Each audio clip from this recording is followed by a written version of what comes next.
నమ్మించి మోసం చేయడం, తడిగుడ్డతో గొంతు కోయడం, అవసరం తీరాక ఆమెను దూరంలోకి నెట్టడం టీడీపీ అధినేత చంద్రబాబు నాయుడికి వెన్నతో పెట్టిన విద్య.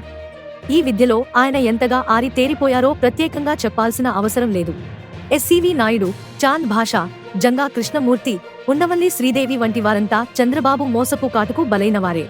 వీరినందరినీ చంద్రబాబు నమ్మించి ఎలా గొంతుకోసారో తెలిస్తే ఎవరైనా షాక్కు గురికాక తప్పదు. వీరి పరిస్థితి చూశాక టీడీపీలో చేరాలంటేనే ఏ నాయకుడైనా గజగజ వణికిపోతున్నారంటే అతిశయోక్తి కాదు.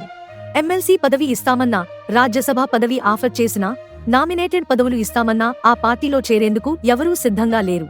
వైసీసీ నుంచి ఎమ్మెల్సీ పదవిని ఆశించి భంగపడ్డ ఎస్సీవీ నాయుడు టీడీపీలో చేరిన విషయం తెలిసిందే. అయితే ఆయన చేరిక సందర్భంలో శ్రీకాళహస్తి టిక్కెట్ తనకే కేటాయిస్తానని చెప్పిన చంద్రబాబు మాట మార్చారు.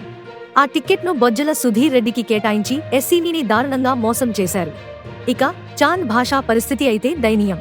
2014 ఎన్నికల్లో వైసీపీ నుంచి కదిరి ఎమ్మెల్యేగా చాంద్ భాషా గెలుపొందారు. అయితే ఆ తర్వాత పార్టీ మారిన చాంద్ భాషా అప్పట్లో అధికార పార్టీ అయిన టీడీపీలో చేరారు.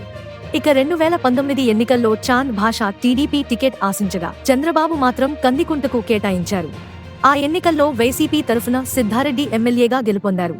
2024 ఎన్నికల్లో అయినా ఛాన్స్ వస్తుందని అనుకుంటే చంద్రబాబు ఆయన్ను మరోసారి మోసం చేసి కందికుంట వైపే మొగ్గు చూపటంతో ఇటీవలే ఆయన వైసీపీలో చేరారు.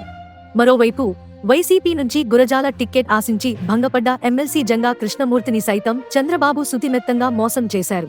టీడీపీలో చేరితే గురజాల టిక్కెట్ తనకే కేటాయిస్తానని చెప్పి తీరా కృష్ణమూర్తి పార్టీలో చేరిన తర్వాత మాట మార్చారు.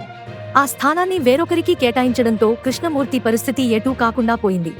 ఇక ఉండవల్లి శ్రీదేవిని చంద్రబాబు ఎంత దారుణంగా మోసం చేశారో సోషల్ మీడియాలో సైతం వైరలైన విషయం తెలిసిందే. రాజకీయాలతో ఏమాత్రం సంబంధం లేకపోయినా సీఎం జగన్మోహన్ రెడ్డి శ్రీదేవికి తాడికొండ ఎమ్మెల్యేగా అవకాశం ఇచ్చారు. కానీ ఆమె జగన్ పట్ల ఏమాత్రం విశ్వాసం లేకుండా ప్రవర్తించారు. ఎమ్మెల్సీ ఎన్నికల్లో సొంత పార్టీకే నమ్మకం ద్రోహం చేసి టీడీపీ అభ్యర్థికి ఓటేశారు. ఆ తర్వాత కొంతకాలానికే టీడీపీలో చేరారు. చంద్రబాబు కోసమే శ్రీదేవి ఇంత చేసినా చివరకు ఆమెను చంద్రబాబు మోసం చేశారు. తాడికొండ టిక్కెట్ను వేరే అభ్యర్థికి కేటాయించారు.